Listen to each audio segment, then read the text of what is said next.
আল্লাহর ওলি এই বিশাল শহরের ভিতরে কোনো মানুষ দেখি নাই। আমি বলে কি দেখতেছ? বলে আমি যখন সামনের দিকে আগাইতেছিলাম কিছু বকরি, শুয়োর, কিছু কুকুর, সাপ, ওরা আমাকে আক্রমণ করার জন্য আসতেছিলেন। ও আল্লাহর ওলি, হাতের লাঠি দ্বারা তাদেরকে আমি প্রতিহত করতেছি, বাধা দিতেছি। আল্লাহর কসম করে বললাম, একটা ইনসানের গায়েও আমি আঘাত করি নাই। তবে ভয় করার মতো ভয় করো। এখন আসেন, আমরা সবাই আল্লাহকে ভয় করি, ঠিক কিনা জোরে কোন? কিন্তু আসলে হাকিকতান ভাবে ভয় করি না। যদি ভয় করার মতো ভয় করতাম তাহলে আজকে এই ওয়াজ মাহফিলে আসতাম কি আসতাম না? বলেন, কথা বলে না কেন? যদি আল্লাহকে ভয় করতাম তাহলে মসজিদে নামার জন্য আসতাম কি আসতাম না? বলেন, যদি আল্লাহকে ভয় করতাম তাহলে নেকের কাজে সহযোগিতা করতাম, ঠিক কিনা জোরে কোন? কিন্তু এখনো আমরা আল্লাহকে পরিপূর্ণ ভয় করি না। এই জন্য আল্লাহ বলছে আমি আল্লাহকে তোমরা পরিপূর্ণ ভয় করো। মেরে ভাই ও দোস্ত বুজুর্গ, এই গরিপুর এলাকার দিকে যদি তাকানো হয়, যেই সমস্ত গুনাহ হচ্ছে দিনে, যেই সমস্ত পাপাচারে আমরা লিপ্ত আছি, আল্লাহ ভালো জানে আমাদের ঈমান কতটুকু আছে। আমরা ঈমান নিয়ে কবরে যাইতে পারবো কিনা আল্লাহ ভালো জানে। আমি একটা ছোট্ট ঘটনা বলতেছি। শাহ ওলিউল্লাহ দেহলভী রহমতুল্লাহ আলাই, উনি দিল্লি শাহে জামে মসজিদে নামাজ পড়াইতেন। তো ওখানে নামাজ পড়াবার পরে পাশে একটা যুবকের দোকান ছিল, দোকানে নাস্তা করতেন। তা আমরা অনেক সময় উলামায়ে কেরামকে দেখলে বলি, হুজুর একটু দোয়া করেন, বলি না? তো ওই আল্লাহর ওলিকে দেখে যুবক বলতেছে, হুজুর আমার জন্য একটু দোয়া করেন। তো আল্লাহর ওলি বলে, আল্লাহ তুঝে ইনসান বানা দে। ওই যুবক যখন দোয়া চায়, আল্লাহর ওলি একটাই কথা বলে, আল্লাহ তুঝে ইনসান বানা দে, আল্লাহ তুঝে ইনসান বানা দে। আল্লাহ যেন তোমাকে মানুষ বানায়া দেয়। যুবক একদিন ডাক দিয়ে বলে, হুজুর আমি যখন আপনার কাছে দোয়া চাই আপনি সবসময় একটা দোয়া করেন, আল্লাহ যেন তোমাকে মানুষ বানায়া দেয়। ও হুজুর বলেন, আমি তো মানুষ, আমি তো হায়ান জানোয়ার না। আল্লাহর ওলি মুখে কোনো উত্তর দেন নাই। আল্লাহর ওলি ওই যুবককে ডাক দিয়া জানায় দেয়, ও যুবক তুমি আমার সামনে আসো। এই কথা বলার পর যুবক সামনে আসার পর আল্লাহর ওলির মাথার পাগড়িটা তার মাথায় লাগায় দেয়, হাতের লাঠিটা তার হাতে দিয়া বলে, এ যুবক তুমি সামনের দিকে আগাইতে থাকো, খবরদার সাবধান সাবধান, তোমার হাতের লাঠি দিয়া কোনো ইনসানের গায়ে আঘাত করা যাবে না, সাবধান। ওই যুবক সামনের দিকে আগাইতেছে, লাঠি দিয়ে, হাতের লাঠি দিয়ে ইনসানের গায়ে আঘাত করা শুরু করে দেয়। আল্লাহর ওলি পিছনে দিয়া ডাক দিয়া কয়, ও যুবক তোমাকে তো হাতের লাঠি দ্বারা ইনসানের গায়ে আঘাত দেওয়ার জন্য বলি নাই। ওই যুবক হঠাৎ করে ডাক দিয়ে বলে, আল্লাহর ওলি গো, আমি একজন ইনসানের গায়ে আঘাত দেই নাই। এই বিশাল শহরের ভিতরে কোনো মানুষ আমি দেখি নাই। জোরে কোন নাউজুবিল্লাহ, জোরে কোন নাউজুবিল্লাহ। তাহলে বুঝেন তো আজকে আমরা সমাজে চলতেছি, আমি চেয়ারম্যান, আমি মেম্বার, আমি বড় এমপি, বড় আলেম, যদি আমার গুনাহ কেউ দেখতো তাহলে স্টেজে বসার সুযোগ দিত কিনা? জোরে কোন, আরো জোরে আওয়াজ দিয়া কোন।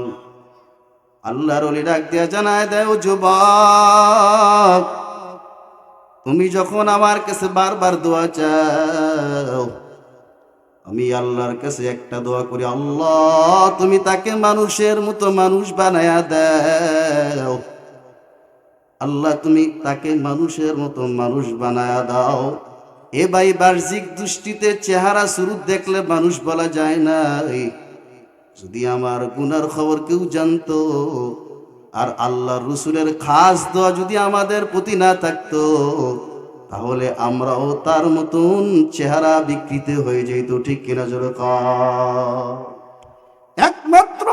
আমাদের নবীর দোয়ার বরকতে আজকে আমাদের চেহারা পাল্টায় না, নাসেদ আমাদের চেহারা কুকুরের মতন হয়ে যাইত, শুকুরের মতন হয়ে যাইত, সাপের মতন হয়ে যাইত, বিভিন্ন ধরনের জীব জন্তু জানোয়ারের মতন শ্রুত হয়ে যাইত। আজকে একমাত্র আখিরি জমানার পয়গম্বরের উম্মত হওয়ার কারণে আল্লাহ পাক রব্বুল আলামিন তার স্পেশাল দোয়ার কারণে আমাদের চেহারা শ্রুতকে বাহ্যিক দৃষ্টিকে সুন্দর রেখেছেন। ঠিক কিনা জোরে কন। আজকে কিসের নিয়ে আজকে আমরা অহংকার করতেছি বলেন? কি নিয়ে অহংকার করতেছি বলেন? কি নিয়ে কবরে তোলা যাব? গত 2 দিন আগে একটা বিবাহর দাওয়া দেখানি, বিবাহ মনে চলতেছিল, গানের ঠেলে আমরা ঘুমাইতে পারি নাই। মেরে ভাই দোস্ত, যেই বিবাহর ভিতরে গান বাদ্য থাকবে ওই বিবাহ বেশি দিন টিকবে না। ঠিক কেনা জোরে কন। আমাদের চোখের থেকে অনেক দেখেছি যেই বিবাহর ভিতরে রাসূলের সুন্নত নাই, আল্লাহর হুকুম নাই, ওই বিবাহর ভিতরে আল্লাহর রহমত নাই। এখন বলেন আমাদের সমাজের ভিতরে আমরা গুনার ভিতরে পাপাচারের ভিতরে লিপ্ত আছি কি আছি না বলেন? এই জন্য আল্লাহ পাক রব্বুল আলামিন বলেছেন ইত্তাকুল্লাহ, আমি আল্লাহকে ভয় করো, ভয় করার মতো ভয় করো। ওয়া কুনু মা'আস সাদিকিন, এবং তোমার সাথী, তোমার দোস্ত যেতে, তোমার বন্ধু যেতে নেককার হয়, ভালো হয়, খারাপ যেতে না হয়। হাদিস শরীফে আল্লাহ রাসূল বলেন মান তাশাব্বাহা বিকওমিন ফাহুয়া মিনহুম, যার সাথে যার সম্পর্ক তার সাথে যার হাসর নাসর। ঠিক কিনা জোরে কোন? এখন বলেন মাদ্রাসা ছাত্ররা সর্বদাই আল্লাহর কোরআনের সাথে সম্পর্ক রাখে, তাদের জিহ্বাটা আল্লাহর কোরআনের সাথে সম্পর্ক। আল্লাহ রাসূল সাল্লাল্লাহু আলাইহি ওয়াসাল্লাম বলেছেন যাদের জিহ্বারা সর্বদা কোরআনের সাথে সম্পৃক্ততা আছে এরা মরতে দেরি হবে, জান্নাতে যাইতে দেরি হবে না। জোরে কোন সুবহানাল্লাহ। আজকে 12 জন ছাত্রকে পাগড়ি দেওয়া হবে, বলেন আলহামদুলিল্লাহ। আরো জোরে বলেন আলহামদুলিল্লাহ। কজন ছাত্র বলেন? এই 12 জন ছাত্রর গার্ডিয়ান দামি না বেদামি? জোরে বলতে হবে, দামি না বেদামি বলেন? কেমন দামি? কেমন দামি?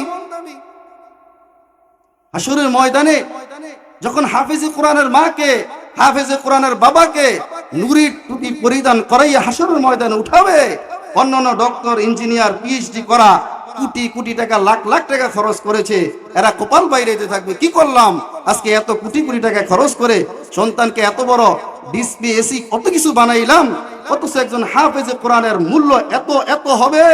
বলে ওই দিন ওরা কপাল বাইরেতে বাইরেতে কপাল বেকা করে ফেলবে, কোনো কাজে আসবে? বলেন কোনো কাজে আসবে? এই জন্য মেরে ভাই দোস্ত বুজুর্গ, সন্তানকে নেককার বানানোর জন্য চেষ্টা করেন, সন্তানকে হাফেজ আলেম বানানোর চেষ্টা করেন, তাহলে দুনিয়া তো ফায়দা হবে, আখিরাতও ফায়দা হবে।